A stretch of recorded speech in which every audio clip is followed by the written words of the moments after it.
Konten kali ini kita nggak akan ngasih lihat tentang video keindahan alam, tapi kita akan ngasih lihat sisi lain dari keindahan alam itu sendiri.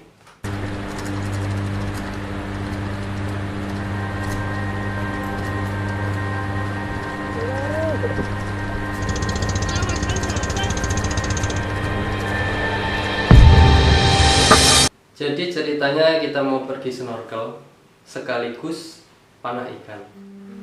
Awalnya saya nggak ada kerjaan, saya berencana ngajakin Eri ke pantai Kencana buat main ikan. Tapi setelah dipikir-pikir, kayaknya ada manis lebih mantap nih. Ya udah, kami langsung jual sekitar. Saya lihat mereka berdua dan saya panggil. Karena mereka hanya bawa alat untuk berdua saja, saya memutuskan untuk pulang dan ternyata mereka juga ikut pulang. Setelah kami mengambil perlengkapan, kami melanjutkan perjalanan melewati jalur seperti biasanya, namun tidak melewati jalur yang menanjak, tapi melalui ladang milik warga. Mana men? Kanan kiri men? Kiri lah. Jalur ini sepertinya jarang dilalui oleh masyarakat karena tertutupi oleh semak-semak. Akhirnya kita tiba di bawah Tower Tanjung Menangis. Berhubung saya sudah lama sekali tidak ke sana, itu terakhir sekitar 4 tahun yang lalu, dan saya merasa sangat excited. Perjalanan saya rasa cukup seru karena kita harus menyusuri dinding tebing karang ya, untuk bisa sampai di tempat karang yang cukup datar yang paling dekat dengan air. Setibanya di sana, saya langsung menceburkan diri ke laut untuk mencoba panah ikan yang kebetulan baru saja kami beli. Karena kita melihat Eri yang begitu bersemangat, akhirnya kita candain Eri. Tak terasa lama-kelamaan kok panas ya. Akhirnya kita bentangkan terpal buat kita berteduh. Beberapa waktu kemudian ada sesuatu yang mencurigakan di permukaan air. Akhirnya saya panggil Rijab. Saya tanya Rijab, Zab, sepertinya apa itu Zab? Akhirnya saya loncat untuk memastikan benda apa itu dan ternyata itu adalah salah satu jenis kuda laut. Karena saat itu saya lihat Rizal turun, saya menanyakan ke Sasaki, di mana posisi Rizal? Rizab di sebelah kanan. Saya ternyata sudah cukup jauh dari teman-teman. Nah, karena saya lihat di sana terumbu karangnya bagus dan ikannya banyak, besar-besar pula. Akhirnya saya kembali, saya panggil teman-teman dan saya ajakin mereka ke spot itu. Karena Rizal bilang di sana ikannya besar-besar dan terumbu karangnya bagus, saya pun panggil Eri. Saya ajak Eri ke sana. Pas sampai di sana, Eri sudah mulai mana. Kemudian saya lihat Rizal juga sedang asik dengan GoPro-nya. Saya pun tidak mau ketinggalan. Saya nyelam, saya periksa. Bagus juga di bawah laut sana, namun airnya ternyata arusnya cukup kencang juga. Saya yang dari awal sudah terjun duluan dan cukup lama berada di air, merasakan juga arusnya semakin kencang sehingga menyeret kita semakin jauh ke tengah. Saya saat itu mencoba untuk balik sendiri, namun arus yang begitu kencang membuat saya tertahan di tempat yang sama, sehingga saya sudah mulai kelelahan, mulai panik. Beberapa kali saya mencoba memanggil Sasaki saat itu supaya dia segera balik, karena saya pikir saat itu posisi kita sudah terlampau jauh dari karang tempat kita menaruh barang, kurang lebih sekitar 300 meter ke tengah laut. Saya pikir dia manggil saya itu karena dia dapat ikan. Ya udah, saya tinggal, saya nyelam. Saya balik ke permukaan lagi. Ternyata dia masih manggil saya. Lalu saya hampiri si Eri. Sampai di sana ternyata Eri sudah lelah. Dia sudah lelah. Napasnya sudah ngos-ngosan. Akhirnya saya bantuin dorong dia ke tepi. Setelah itu saya rasa saya pun kayaknya nggak kuat dorong. Hanya saya panggil Rizal. Saya panggil Rizal, namun Rizalnya lagi asik dengan aktivitasnya. Sebenarnya dia nggak dengar sih. Memang saya nggak dengar apa-apa. karena terlalu asik mungkin ya menikmati keindahan terumbu karang itu. Dan saya pikir juga jarak saya paling jauh dari rekan-rekan. Di saat saya asik menikmati keindahan terumbu karang, saya menyelam. Nah, ketika saya naik ke atas permukaan, tidak sengaja saya lihat ke arah tengah laut. Di situ ada ikan yang saya rasa cukup besar menyambar mangsanya di atas permukaan air. Dari situ pula saya sadari bahwa saya jauh dari teman-teman dan nyatanya arus mulai kencang dan ombaknya pula cukup besar. Terbukti dari upaya saya yang cukup kesulitan untuk mendekat ke teman-teman. Ketika Rizab berupaya mendekati kami, saya bilang ke Rizab, "Zab, balik Zab, Eri sudah lelah nih." Dan Rizab bilang, Gak jalan Ki. kemudian saya lihat Eri sambil saya dorong. Dan saya bilang ke Eri, "Sudah Eri, jangan pikirkan apapun, yang penting sekarang kita berjuang sampai ke tepi." Lama-kelamaan kaki saya pegal, saya pun capek dorong Eri. Akhirnya saya minta tolong ke Rizab, "Zab, bantuin dorong Eri nih." Lalu Rizab bilang gini, Saya juga lelah Ki. Ya saya juga berjuang mendekat ke teman-teman. Itu pun energi saya sudah mau habis. Belum lagi perlengkapan yang saya kenakan itu bukan malah membantu, tapi justru malah meribetkan, menyusahkan saya sendiri. Saya juga merasa demikian.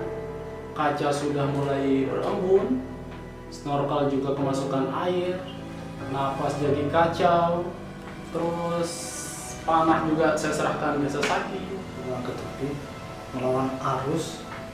Energi teman-teman saya sudah mulai habis, dan di sanalah kita mulai pasrah. Ada yang berhalusinasi. Saya pikir kalau kita nggak minta pertolongan ya, dan kita terus berjuang untuk menepi dengan kondisi arus laut yang makin menyeret kita ke tengah, ya usaha kita bakal sia-sia, cuma menghabiskan energi saja. Mau nggak mau kita harus cari pertolongan, kalau nggak ya pulang. Nah, kebetulan banget ada kapal lewat. Nah, langsung saja saya teriak, "Tolong, tolong, Tolong, bantuan!" Di saat saya merasa sudah teriak paling keras gitu, dan nyatanya teman saya bisa lebih keras lagi teriaknya. Saya kira pengemudi kapal itu saat itu tidak melihat kita, sehingga saya teriak makin kencang karena posisi kapal itu melewati posisi kita saat itu. Ternyata kapal itu melambung dan menutupi arus sehingga kita dapat mendekat dan naik kapal. Udah tolong Mbak bawa arus.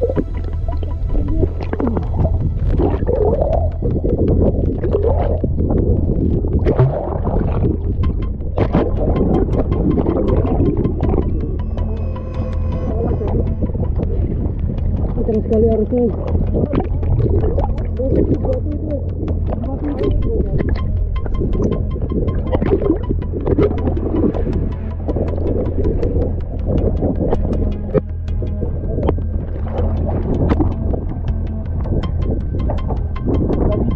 Dari tadi nyaman.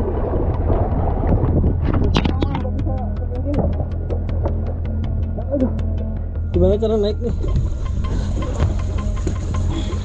Oke, GoPro. Oh, udah cari ikan.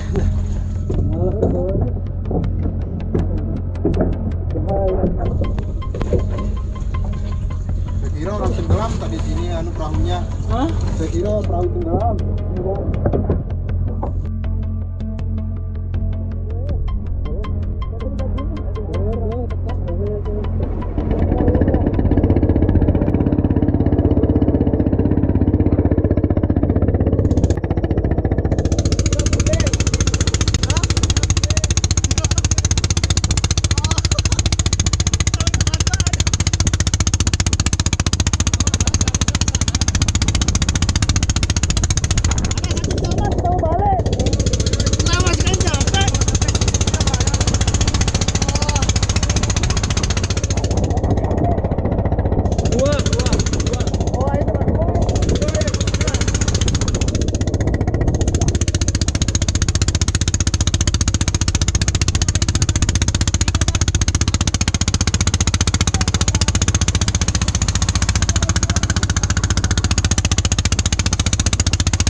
kami diantar sampai mendekati tebing.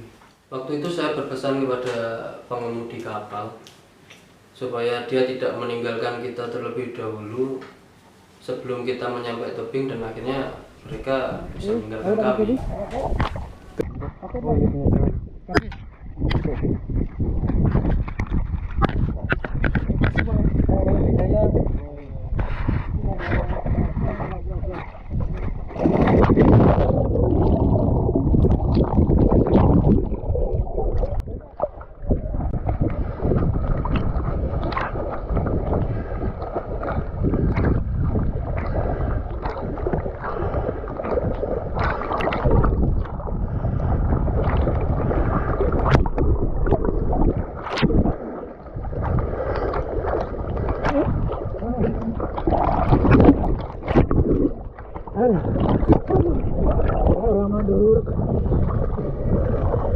Bang?